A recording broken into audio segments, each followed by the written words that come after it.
Charlie here for New Hope Lutheran Church. Welcome to Pastor Charlie's Toolbox.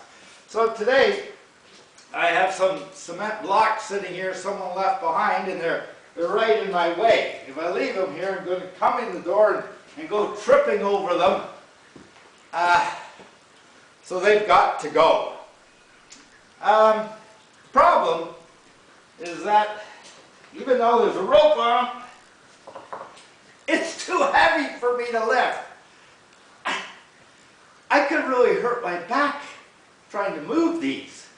And so, to be honest, I'm just tempted to leave them there, and I'll take my chances with tripping on them and maybe hitting my head on the concrete floor.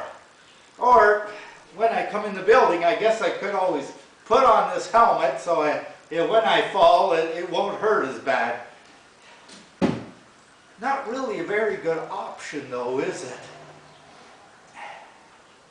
And it brings me to a question. How often do we make excuses for not doing things?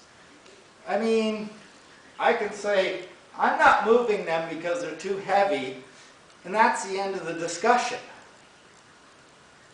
That works for other things in life too, you know. We might know about poor people, even homeless people, but we don't do anything for them because we can come up with 1,000 reasons why we shouldn't. We know there are refugees in this world running from war and carnage who just want a better life somewhere else, but we figure, well, you know, I don't have the ability to do anything for them either. We might even know about someone who's lonely, but who has the time to go visit them? We're tempted to have excuses for everything. Back to my blocks here. I'm tempted to leave them, but I'm not boxed in. I may actually have a tool that can help me to move them, or a couple of tools. So, right here, I have my chain falls. This thing can lift half a ton.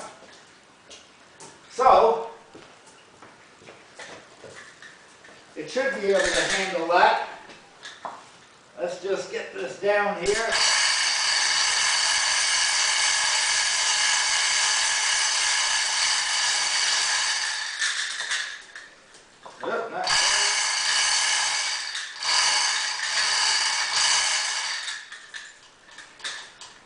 Now, if I hook on this,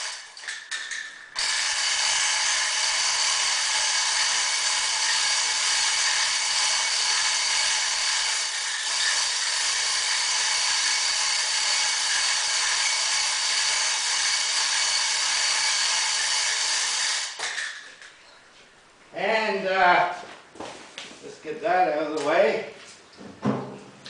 Bring over my wheelbarrow.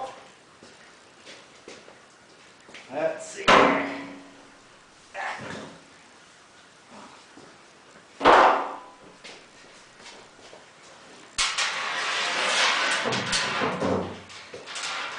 I'm going to let them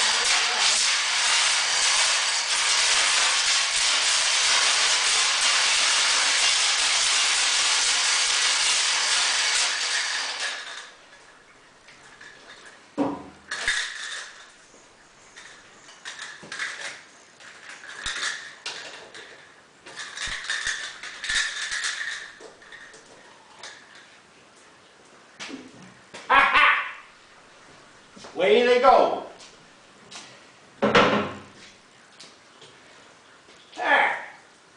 Well, took a bit of time. Seems to be a lot of work for a little job, but it goes to show that there are solutions to problems, even when we use excuses to box ourselves in and say there's no solution, I'm going to just have to live with it that way. There are solutions. And it reminds me of our lesson for today from 1 Corinthians 10, 1 to 13.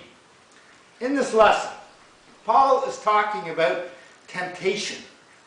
And he's reminding us that people have always been tempted through, well, as long as people have been around, and they've fallen for it. Not always, but they've fallen for it. And it sounds kind of hopeless. But at the end of the lesson, he offers us some consolation and some really good advice. When we're tempted, he says, God will provide a way out for us so that we, even though we're being tempted, we can avoid the temptation. Temptations don't have to get the last word. So, like moving everything into the wheelbarrow was kind of a complicated procedure and noisy and what have you, it also doesn't mean that temptation or avoiding temptation is going to be easy. Of course, leaving the blocks sitting there to trip over and falling for the temptation that I can't move them, I'm going to have to live with them, well, the extra work to get rid of it was worth it because it avoids what could even be a worse situation. Me with a big crack in my noggin. So, if you find yourself being tempted to sin in some way, ask God for answers. Ask God for solutions to avoid the temptation, to get around it. You may not always exactly like the answer because, well, it might be difficult, it might be time-consuming, but in the long run, you will be better off putting your trust in God.